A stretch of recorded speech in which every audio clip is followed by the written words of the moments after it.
So here's a question for you. Would you benefit from ongoing support to improve your sales conversations and ultimately close more business? The Sales Maven Society offers you daily support for your urgent sales questions, an extensive library of bite-sized trainings to hone your selling skills, and monthly live coaching calls where you receive individualized coaching from me specific to your business so that you're able to remove any bottlenecks in your sales process. This is the most robust sales coaching program around for an incredible value of only $147 a month. And you can join now for your first month for only $47. You get access to absolutely everything, including the live coaching calls with me. Come check it out and see if this is the place for you to really elevate your business to the next level.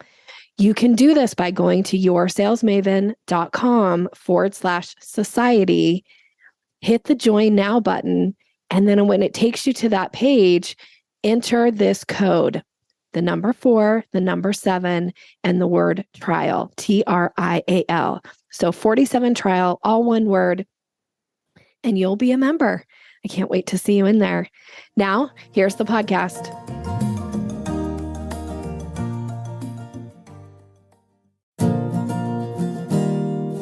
Do sales conversations make you feel awkward or pushy? It's time to ditch the outdated salesy strategies. Your guide, Nikki Roush, will show you how to combine kindness with selling skills to meet your prospects where they are, and in the process, how to up-level your influence and income. Learn how to earn business easily and effortlessly. Here's Nikki. Welcome, and thank you for listening to the Sales Maven Show. I'm your host, Nikki Roush. Today's episode is a part of the Mastering Excellence series. This is a concept that comes from my background in neurolinguistic programming, where we learn that there is a structure to excellence.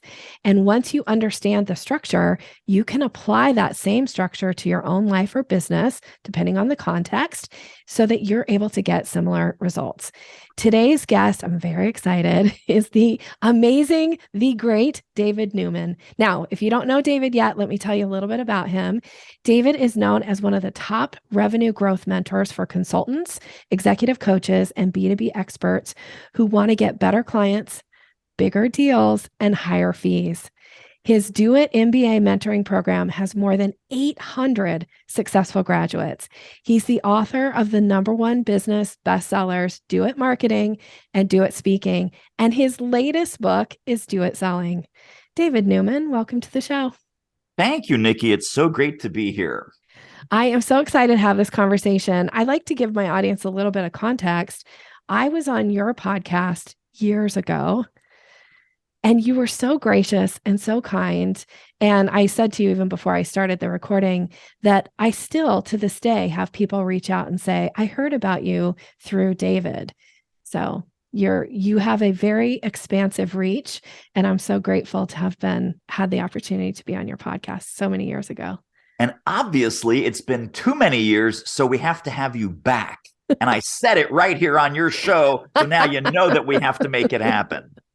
I would love to. I'd love to come back. Tell us a little bit about the newest book, the Do It Selling.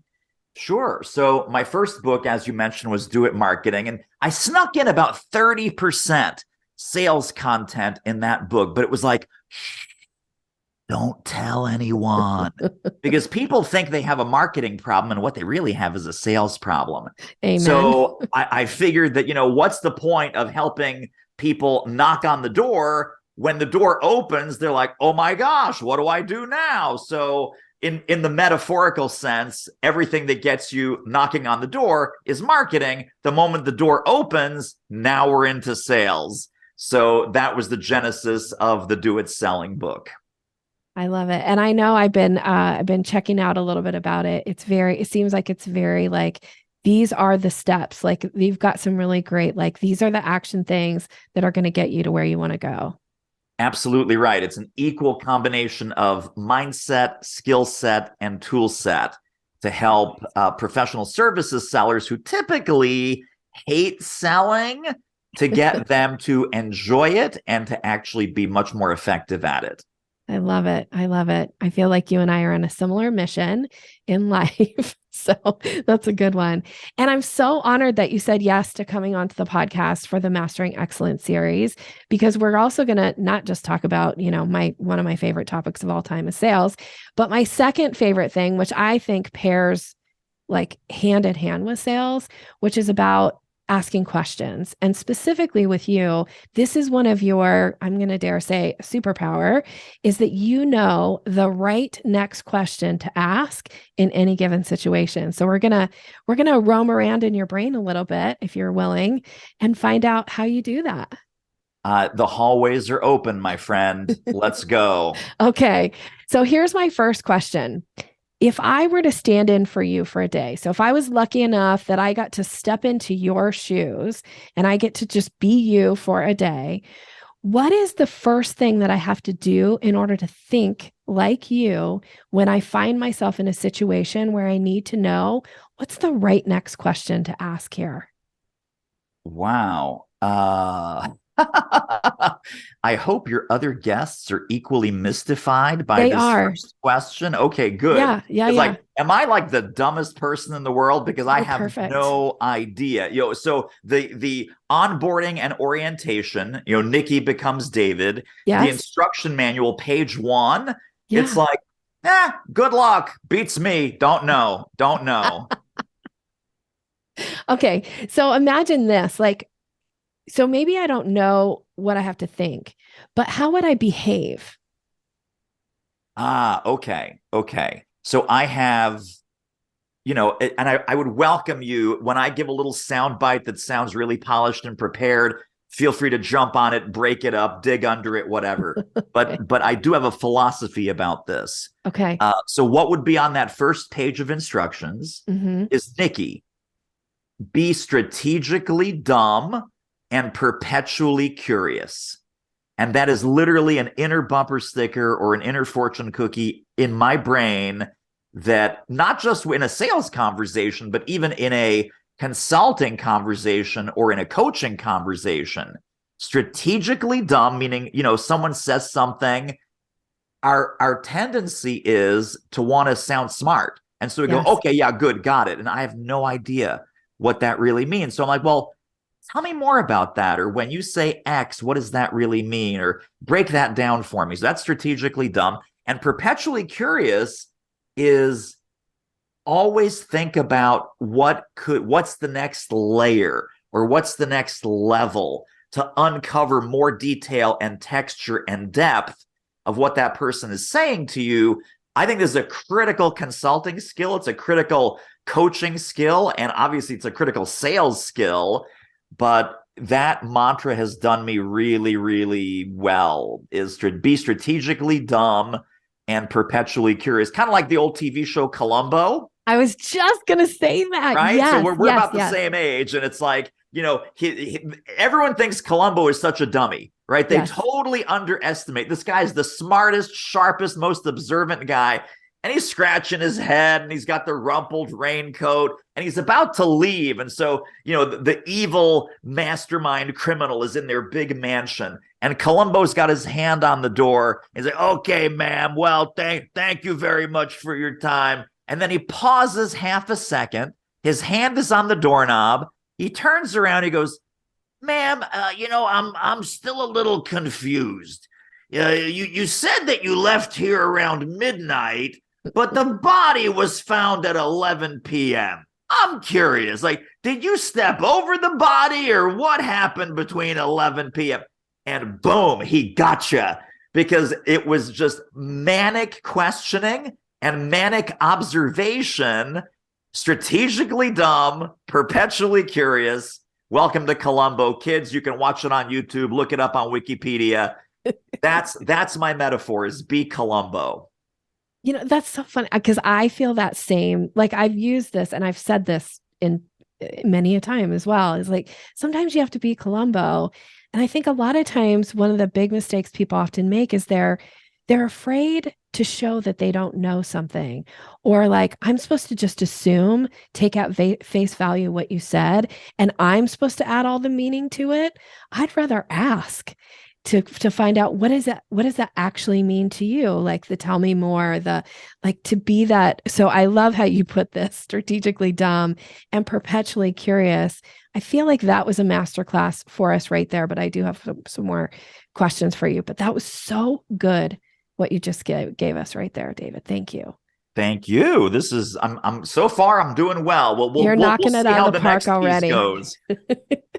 Okay, so you find yourself in a situation where you do need to know what's the right next question to ask. What are your goals when it comes to that? When you're in these situations, like what would be the goal for you? So good. I talk about this a lot with my team. I'm not sure if I talk about it a lot with clients necessarily. Maybe I should. So mental note there.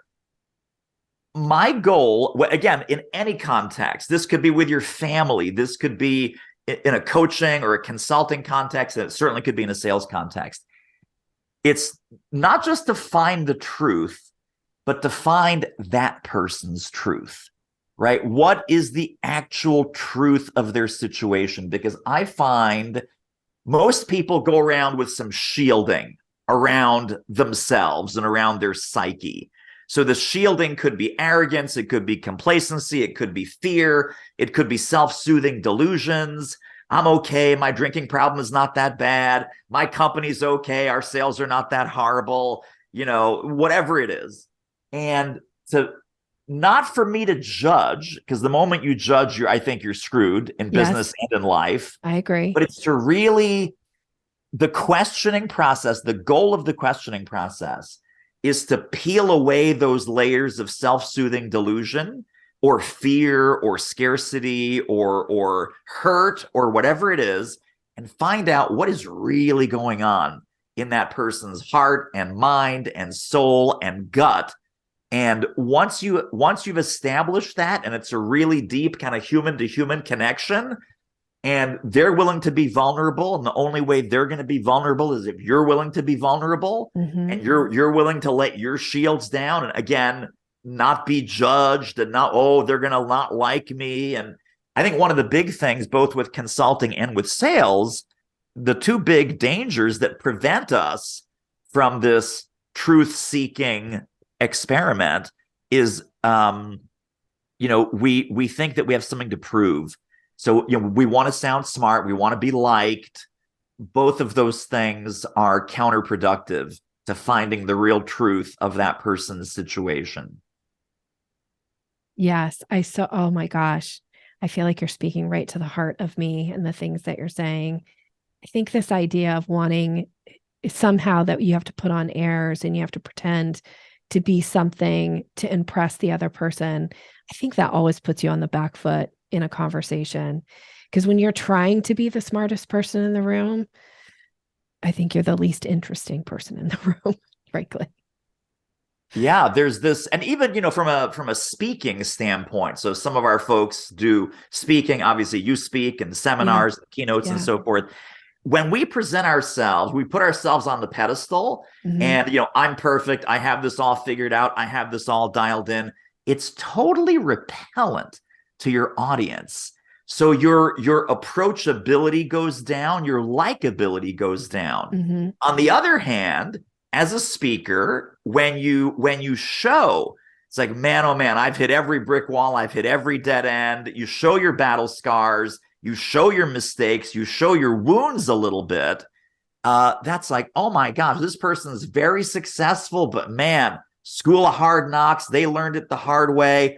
Approachability goes up, likability goes up, relatability goes up, because you're humanizing yourself and you're not saying, hey, I'm above the fray. I have this all totally dialed in. It's like, no, I've been battered. I've been bruised. I got the war stories. I got the battle scars. And, if anything, I'm here to help you, based on my experience. So there's two kinds of, this is just fascinating. I'm just blathering now. You're perfect. This is what I want. The kind of speaker that says, here's what I've done.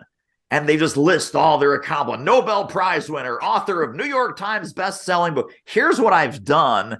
Is the least interesting person in the room. Yes. And somewhat repellent.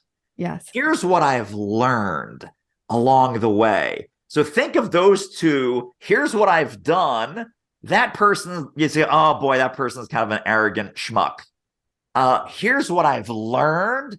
Oh my gosh, I love her. She's so vulnerable. She's so amazing. This is like where Brene Brown comes in, right? Yes. Everyone loves Brene Brown because she's like, I was a hot mess, and here's what I've learned. Now, again, this woman's a multimillionaire. She's got New York Times best-selling book after best-selling book after. She's got TV gigs. She is on Netflix. She's massively successful. Yes. There are people in every walk of life at every layer going, I love Brene Brown. She's like my sister. She's like my mom. She's the best. Why? Because she's totally open and she's 100% about here's what I've learned, not here's what I've done. Oh my gosh, there's another little masterclass. So I'm just going to comment to the listener. David has already really dropped some amazing gold nuggets. And when you think about your approach to life, to sales, to relationships, if you show up from this, here's what I've done, that repels. When you show up from, here's what I've learned, that attracts. So how can you apply that into your own life? And so important, so important. Okay, so I want to go back now. So we talked about your goal when it comes to knowing what is the right next question to ask. And you said, find that person's truth. So my follow-up question is, how do you know that you've achieved that goal of finding that person's truth? What's the evidence for you? Well, one piece of evidence, and I will sometimes do this in a coaching call. I will sometimes do this in a sales call. And it sounds a little bit mean to say I'm proud of this, but I'm proud of it for the right reasons. I am really good at making people cry. And not just women. This is an equal gender thing. I have made all genders cry at some point. And it's a combination when people really feel heard, when they really feel that you've got a deep level of concern for their well-being. That is so rare in our world these days, both personally, professionally, at home, at work, everywhere, that people suddenly, you just tap into something. You tap into something that is completely special and rare. And they don't cry because they're sad. Right. They cry because they've had and they don't cry because of what I've said either, or what I've asked. They cry because of their answer. They cry because suddenly this piece of truth, whatever it is, has come to the surface, and they've realized that that's a disappointment, or that's an area where they could do better, or that is something that they've neglected up until now, or there's even a huge piece of potential that they have not activated within themselves. And so, I mean, one piece of evidence is when people, and again, sometimes it's laughter, sometimes it's crying. So people have all kinds of different responses to a deep emotional, inner response. But I'll tell you, the other pathway into this, and this is so funny because, again, we talk about this on our team, but I don't teach this to clients, at least not yet. I call this opera versus Playboy. So in any conversation, opera is extremely rigidly structured, right? An opera has a score, a conductor, a chorus, singers, actors. It is timed down to the T. And so, like, the way that you open a keynote speech is opera. It needs the first 30 seconds is totally dialed in, totally locked in. Typically, hopefully, the way you open a sales call is also opera. Playboy is a Playboy interview.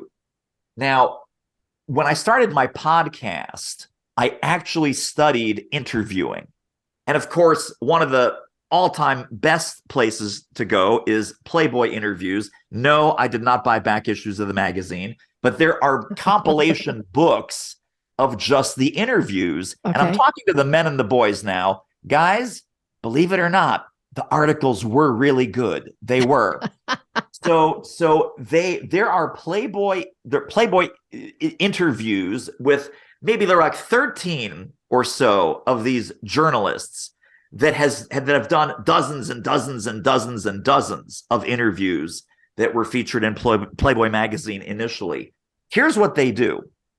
They prepare a list, sometimes literally 200 or 300 questions. No one ever is going to answer 2 or 3, but they prepare that number of questions. And then in these interviews, it's often not one sitting. It might be, 2 or 3 2-hour meetings over the span of a couple of months. And then the resulting content is then first they're recorded, then they're transcribed, then they're condensed and summarized and resequenced and all this jazz. But so I've read several books by some of these journalists that have done this interview process and studied it and practiced it. And what they say is, I will go in with my 200 questions. If question 3, I hear an answer that is far more interesting than the rest of my 197 questions, I put my questions aside and I go, wow, really? Tell me more about that. Or how did that happen? Or, you were with Elvis when he invented the peanut butter, bacon, and banana sandwich. You were in the kitchen and he was out. He ordinarily would put apples on, but he was out of apples. And so he just found a banana. You were there. Well, did you taste it? And what was his reaction to it? Right. So when you see a door open in the conversation, just like an investigative journalist or a Playboy interviewer, you go down that door. And then once that door has been completely explored, then you go back to your prepared questions. What a lot of people do, whether it's therapy, coaching, consulting, this is inexperienced consultants, coaches, therapists, and salespeople. They have their pad of paper, they have their questions, and they go, so, Nikki, my first question is, tell me a little bit about your business. Well, I'm just recovering from cancer, and my kid is really, really sick. And, we just went out of bankruptcy last year. So my business is whatever. Okay, great. Question number 2. It's, whoa, Goodness. There were like 17 doors that just opened, and you're going on to question 2? Are you insane? So that's what I mean by parts of this questioning process need to be opera. Usually it's the beginning and the first question or 2, and it's the end, the way that you close the interview or the consulting call or the coaching call. Everything in between, you need to conduct this like you're on 60 Minutes or it's a Playboy interview. And yes, you're prepared, but you are not locked into your questions. You need to be listening. And when you hear these doors open, I literally use this metaphor that when you hear a door open, like the door opens and you don't walk through and you don't pursue that and dig into that and extract all the good juiciness out of it, you have wasted 80% of that conversation. And you've kept it surface level instead of going deep like a shark. Yes. I love the idea. This feels very NLP to me, but it's like, the objective is to get to the heart of the matter. And a lot of times the answers that people will give are the surface because they don't know if they can trust you enough to go to the heart of the matter. And sometimes it's their, some people call it your subconscious, your unconscious, whatever we call the unconscious mind in NLP, but it's the unconscious mind has to feel comfortable enough to let the answer even bubble to the surface so they can give you that answer that elicits the emotion that you were talking about, whether it's the big laugh or the big cry or the big whatever. Yeah. But you've got to create that safety. And that means you don't ignore the door that you just talked about. When that door, you don't ignore it. You check it out. You ask questions. I love that. Oh, so good.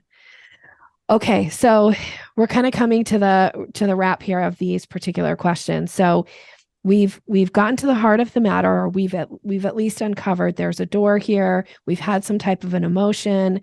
So how do you know when it's time to stop the questions? Wow. I'm asking you the hard ones today. You are. So you may remember there was a movie about Jackson Pollock, the artist, and Jackson Pollock, very abstract. And so an art critic asks him, Mr. Pollock, how do you know when the painting is done? Because he would just layer, splashes of paint on the canvas repeatedly over and over and over again. So how do you know when the canvas is done? And I hope this is a PG-13 podcast. Do you know the punchline of this one? I don't. Okay. So Jackson Pollock turns to the art critic that just asked him, well, how do you know when the painting is done? He says, well, let me ask you, are you married? Guy goes, yeah. Do you make love to your wife? Yeah. How do you know when you're done? So it's like, you just know. You just know. I thought it was a great question. So, hey, Jackson Pollock, when do you stop schlepping the paint? When I feel it's done. Yeah. Right? It's totally on feeling.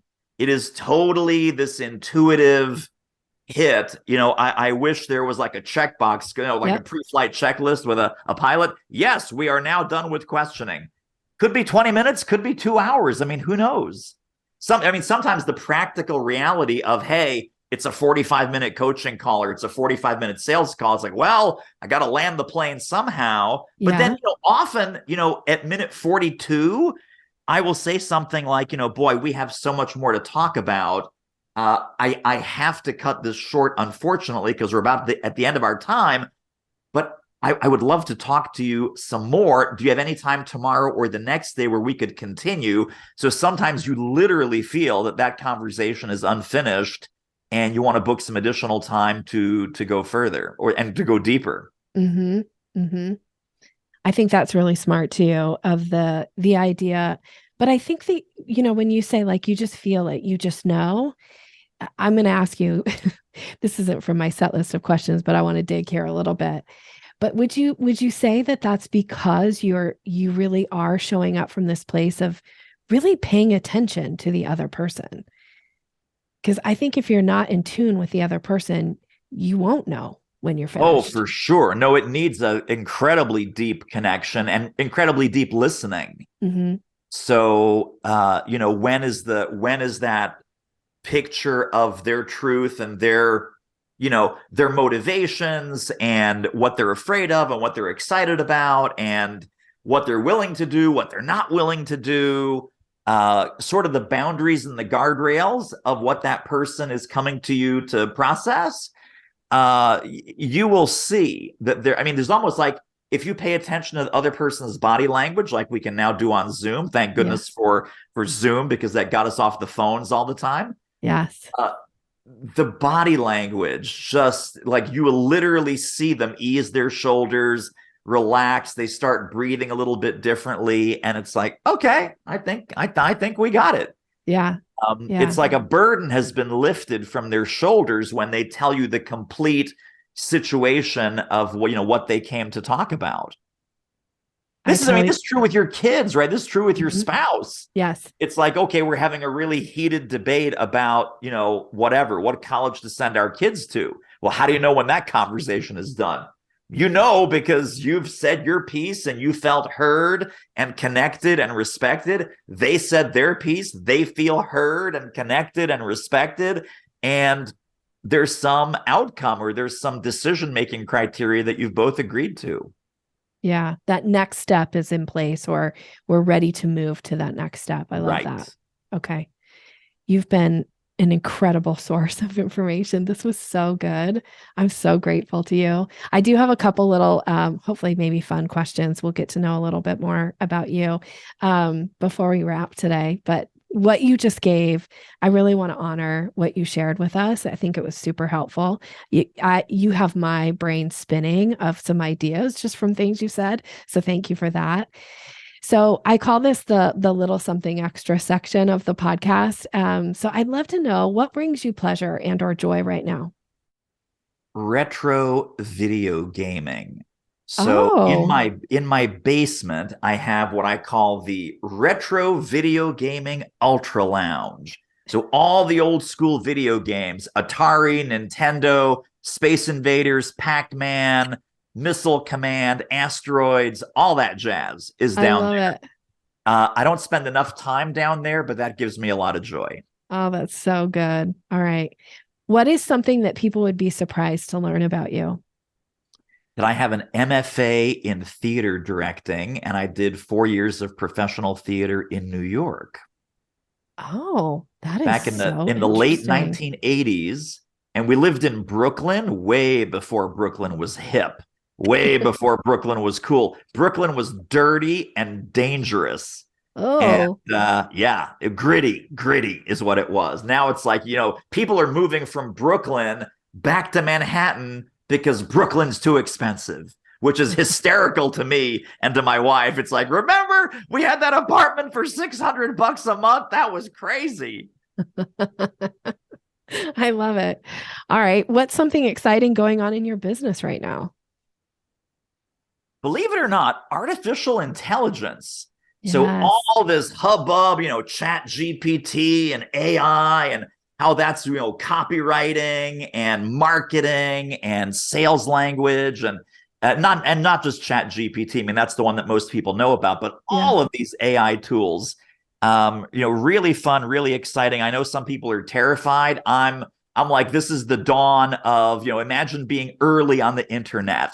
Or imagine having one of the first telephones or having one of the first word processors. It is a huge, huge tool and treasure chest of productivity. It's not going to replace anyone, but I will tell you that people, I think professional sellers and consultants and entrepreneurs of any kind, it's not going to replace you, but entrepreneurs who use AI will replace entrepreneurs who don't. Yes. Agreed. All right. So I suspect that my listeners are going to want more David in their life. So what is the best way for people to get connected to you? Thank you. Well, a couple of things. doitselling.com is the website that has the book information, all the companion tools, downloads, resources. That's doitselling.com. Doitmarketing.com is our main website. Mm-hmm. A couple of freebies there. There is obviously a blog. If you go to the blog link, if you go to doitmarketing.com/manifesto, there's a PDF manifesto, another free download.